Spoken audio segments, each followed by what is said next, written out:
All right, we'll get to health insurance in a moment, but before we leave housing, this Help to Buy scheme, the Prime Minister crows about it. There's plenty of money on the table, 300 odd million from the taxpayer. But you get in the detail today and you find out that only 4% of Sydney properties even qualify under this scheme. Most capital cities don't get much out of the scheme. Well, that's where most people live. So I don't know how good this scheme even is. Well, is it practical? That's the big question. So in other words, is it a little bit of grandstanding? And let's be honest, every government will do something like this, come up with a grand scheme. But once you start to get into the practicalities, as you point out, it's actually hard to qualify. So here it is, yearly income of $90,000 or less for individuals. What bank is going to lend to you at that? Annual income of $120,000 or less in capital cities, that is almost impossible to buy a house with. So that's it. You must live in the purchased home, no problems there. You can't own any other property in Australia or overseas, no problems there. Able to finance the remainder of the purchase, there's your problem.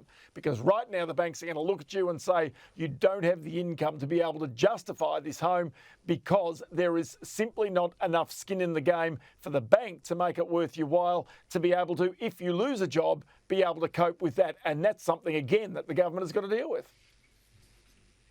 All right, let's get into private health insurance. The cynical me says, gee, surprise, surprise. They announced this increase 3 days or 2 days after the Dunkley by-election. That's out there right now. It's 3% or just over 3%. It's less than inflation, so the government says that's terrific. But it's the biggest increase we've had since 2019.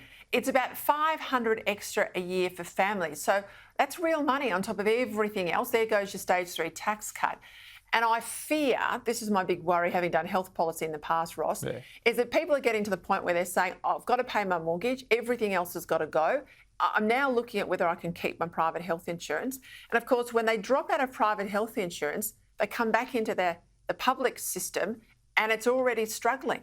So it's a really big circular thing. So remember, any insurance industry is a big pool. And the reality is that the people who drop out first are those people who are feeling the mortgage pain. They're the younger people. But the younger people claim less than the older people. And so what happens is you add more risk to the pool if the younger people start to drop out. You're seeing here some of the increases and just what it's going to go up. By the way, those average increases, as we're seeing here, is just the average. It's not if you're in the top cover, the gold cover, you're going to get whacked with a whole bunch more. So that's something else to keep in the back of your mind. But as I say, this is, remember, a numbers game. Now, the increases right now are not as great as what they were going back from about 2002 to 2008, when around, a 40% increase over 5 years happened. But the real issue that happened then could potentially happen now. People start to drop out. It increases the risk in the pool. If the pool has a greater risk, the premiums keep going up and therefore more people drop out. And that is a circular game you simply don't want any health insurance company to have to face, because that makes it even more affordable for people, or less affordable for people into the future as well. Spot on in that explanation. I think everyone can follow that at home, and that's the real worry. It's the worry about the pool. Ross Greenwood, thanks as always. Great, okay. How good is he? I tell you what, we love him on Sky, don't we?